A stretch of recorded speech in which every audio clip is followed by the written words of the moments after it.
Chapter 479, Matching Items. Bang! The jet-black bullet, ablaze with fiery fury, slammed into Gardner Martin, who was gripped by desire dead center in his gleaming silver armor once again. It hit him like a battering ram, sending shockwaves through his frame. A web of fractures sprawled out from the impact zone, causing Gardner Martin's advance to stagger, forcing him to lean backward. This abrupt jolt snapped him out of his reverie. He witnessed General Philip, wreathed in black flames and encased in frost, while Lumion materialized behind the deceased. Lumion's right hand acted as a revolver, launching a crimson fireball straight at the back of Philip's head. Behind Gardner Martin's mask, his pupils dilated, and a shiver raced down his spine, as if an icy cascade had been dumped over him. This abrupt awakening effectively quelled his desires. Without hesitation, he dropped to one knee and drove the hefty broadsword into the wilderness. The broadsword shattered, breaking into myriad fragments of light that swept toward Franca, Lumion, and the others, including the lifeless form of General Philip.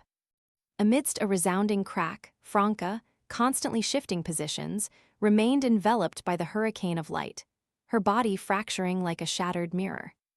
Lumion and Jenna met the same fate. Only Anthony Reed, lacking mirror substitution, instinctively lunged to the ground, curling up to shield his vital parts. The luminous tempest rapidly dissipated before Lumion and his companions outlined themselves on the outskirts of the wilderness, facing the pale black stone bricks. They witnessed a brilliant white flaming spear hurtling towards the distant, majestic city, covering more than 100 meters in the blink of an eye. As soon as the fiery spear materialized upon impact with the ground, Gardner Martin, draped in silver armor, rose again, directing his focus towards the city veiled in a thin fog. After several consecutive attempts, Gardner Martin distanced himself from Franca and the others, sprinting towards the dilapidated structures at the city's periphery. Lumion chose not to pursue him. Instead, he sprinted to the edge of the sunrise gleam to check on Anthony Reed.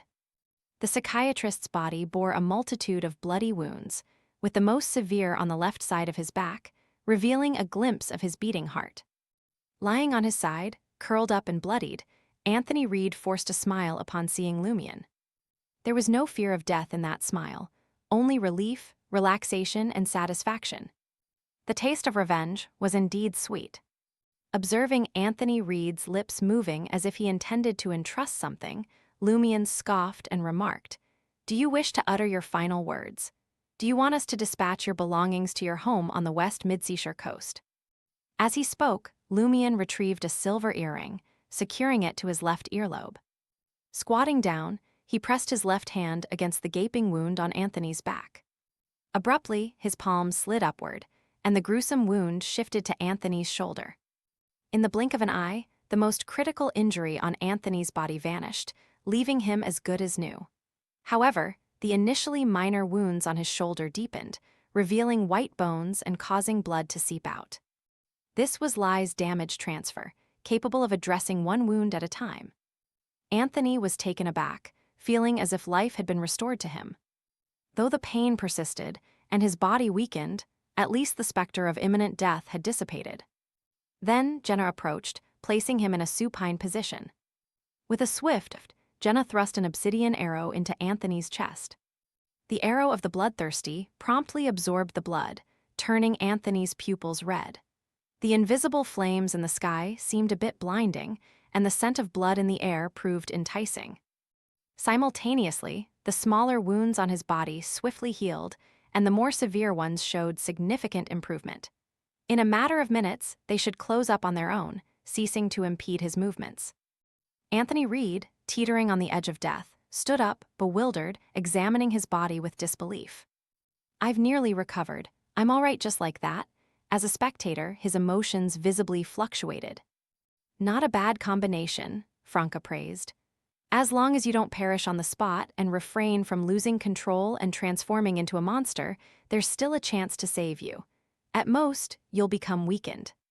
Ly's damage transfer, coupled with the formidable self-healing abilities bestowed by the arrow of the bloodthirsty, produced such a remarkable effect. Franca turned her gaze to Lumion, questioning, I thought you'd intercept Gardner Martin." In that critical moment, the others couldn't match Gardner Martin's speed as he fled.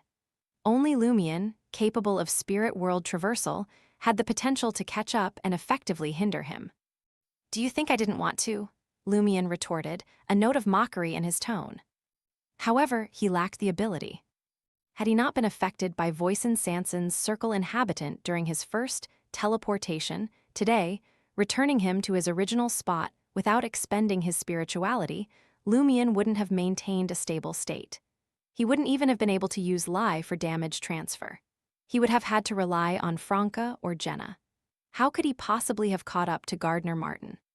Franca instantly grasped Lumion's meaning. He had engaged in battles before and after entering this place, and his spirituality was on the verge of depletion. "All right." Franca shifted her attention to the two primordial demoness figurines, one black and one white, lying undisturbed on the ground, untouched by the hurricane of light. Frowning, she inquired, "Where should I toss these two?" Them constantly causing abnormalities seemed like a scam. "Take them with you." Lumion considered for a moment before smiling. "If it weren't for them, how could we have dispatched General Philip so effortlessly? We might need them to escape in the future.